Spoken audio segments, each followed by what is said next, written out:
അപ്പോൾ ഗൈസ്, ഇന്ന് നമ്മൾ മലപ്പുറം ജില്ലയിൽ പെരിന്തൽമണ്ണയ്ക്ക് അടുത്ത് സ്ഥിതി ചെയ്യുന്ന കേരള വനം വകുപ്പിന്റെ സംരക്ഷണയിലുള്ള കൊടികുത്തിമല ഇക്കോ ടൂറിസത്തിലേക്കാണ് ഇന്നത്തെ നമ്മുടെ യാത്ര. അപ്പോൾ ഈ സ്ഥലത്തെക്കുറിച്ച് നിങ്ങൾ പല വീഡിയോസും കണ്ടിട്ടുണ്ടാവും. പക്ഷേ അതിൽ നിന്ന് വളരെ വ്യത്യസ്തമായിട്ടുള്ള ഒരു കാഴ്ചയാണ് ഈ വീഡിയോയിലൂടെ ഞങ്ങൾ കാണിച്ചു തരാൻ പോകുന്നത്. കാരണം പോകുന്ന വഴിയിലാണ് ഒരു ബോർഡ് ഞങ്ങൾ ശ്രദ്ധിച്ചത്. വേനൽക്കാലങ്ങളിൽ പൊന്നാനിയിലെ തിരമാലകളെ വരെ കാണാം. കണ്ടവരുണ്ടെങ്കിൽ കമന്റ് ബോക്സിൽ അറിയിക്കുക. ഇതിന് മുന്നേ ഇവിടെ വന്ന സമയത്ത് കല്ലും മുള്ളും കാട് നിറച്ച വഴികളായിരുന്നു. അതുപോലെ ടിക്കറ്റ് പോലും ഉണ്ടായിരുന്നില്ല. അതുപോലെ നിങ്ങളൊരു കാര്യം പ്രത്യേകം ശ്രദ്ധിക്കണം. താഴെ നിന്ന് 2 ബോട്ടിൽ വെള്ളം വാങ്ങാൻ ശ്രമിക്കുക. ബോട്ടിൽ നിങ്ങൾക്ക് അവിടെ എൻട്രി ചെയ്യണമെന്നുണ്ടെങ്കിൽ മിനിമം 50 രൂപ ഒരു ബോട്ടിൽ നിങ്ങൾ കൊടുക്കേണ്ടതുണ്ട്. അത് നിങ്ങൾ തിരിച്ചു വരുമ്പോൾ ആ ക്യാഷ് അതുപോലെ റീഫണ്ട് ആയിട്ട് കിട്ടുന്നതാണ്. അപ്പോൾ ഈ കാര്യം പ്രത്യേകം ശ്രദ്ധിക്കുക. കാരണം ഫോറസ്റ്റിന്റെ ആയതുകൊണ്ട് അവിടെ പ്ലാസ്റ്റിക്സ് ഒന്നും അലൗഡ് അല്ല. പെർ ഹെഡ് 50 റുപ്പീസ് ആണ് എൻട്രി ഫീ ആയിട്ട് വരുന്നത്. അവിടെ 4 കിലോമീറ്റർ കുത്തനെയുള്ള കയറ്റമാണ്. മിനിമം 1 മണിക്കൂറെങ്കിലും നിങ്ങൾ അങ്ങോട്ട് എത്തിപ്പെടാൻ സമയമെടുക്കും. റെസ്റ്റ് എടുത്തിട്ടാണ് ഞങ്ങൾ കയറിയത്. അതുകൊണ്ടാണ് 1 മണിക്കൂർ മുകളിൽ സമയമെടുത്തത്. ടോപ്പ് വ്യൂ പോയിന്റിൽ എത്തിയപ്പോഴേക്കും ശരിക്കും ക്ഷീണിച്ച് അവശരായി. വെള്ളം എടുത്തത് കൊണ്ട് ഞങ്ങൾ രക്ഷപ്പെട്ടു.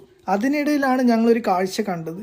ഏകദേശം 80-70 വയസ്സ് തോന്നിക്കുന്ന ഒരു മലപ്പുറം വെല്ലിപ്പ പുട്ടുപോലെ നിൽക്കുന്നു. അതും ആ കുന്നിൻ മുകളെല്ലാം കയറി വന്നിട്ട് ശരിക്കും ഞങ്ങൾ ഇല്ലാണ്ടായിപ്പോയി. യൂത്തമാരെല്ലാം ശരിക്കും നെറ്റ് ചുളിച്ചു പോയി. 360 ഡിഗ്രി വ്യൂ ആണ് ഹിൽ സ്റ്റേഷന്റെ പ്രത്യേകത. ഒരു ഭാഗത്ത് അട്ടപ്പാടി സൈലന്റ് വാലി മരനിരകളും മറ്റൊരു ഭാഗത്ത് സാക്ഷാൽ അറബിക്കടലും അതുപോലെ തൂതപ്പുഴയും ഇവിടെ നിന്ന് കാണാൻ കഴിയും. അറബിക്കടൽ കാണാൻ കഴിയുമെന്ന് സ്വപ്നത്തിൽ പോലും ഞങ്ങൾ ചിന്തിച്ചിട്ടില്ല. പക്ഷെ ശരിക്കും ഞങ്ങൾ ആശ്ചര്യപ്പെടുത്തിയ ആ കാഴ്ച. എല്ലാ സമയത്തും ഇത് കാണാൻ കഴിയില്ല. ആകാശം അത്രയും തെളിഞ്ഞ സമയത്ത് മാത്രമേ ഈ ഒരു കാഴ്ച നമുക്ക് കാണാൻ കഴിയുള്ളൂ. സമയം പോയതേ അറിഞ്ഞില്ല.